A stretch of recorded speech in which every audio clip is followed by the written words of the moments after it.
আমি আব্বুর ছোট পোলা। বাবার টাকার অভাব নেই। ছোট থেকে ইচ্ছে মতো টাকা খরচ করছি।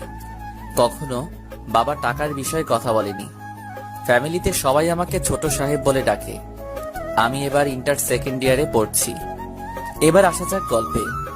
শাহাদাত কাকুর দোকানে বসে চা খাচ্ছি। হঠাৎ বাসা থেকে বড় ভাই ফোন দিল।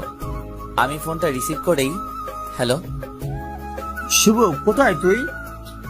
চার দোকানে চা খাচ্ছি। কেন, কি হয়েছে? তাড়াতাড়ি বাসায় আয়। পারবো না, এখন আমার একটা কাজ আছে। দেখ ভাই, আমার রাগ করিস না, তাড়াতাড়ি বাসায় আয়। আচ্ছা, আসছি বলেই বাইক স্টার্ট দিয়ে তাড়াতাড়ি বাসায় পৌঁছলাম। বাসায় ঢুকেই আমি অবাক, এত মানুষের হইচই কিসের? আর বাড়ি এত সুন্দর করে সাজানো হচ্ছে কেন? আমি কিছুই বুঝতে পারলাম না। সোজা ভাইয়ের রুমে চলে গেলাম। ভাইয়া, কই তুমি? আর কি হয়েছে শুনি।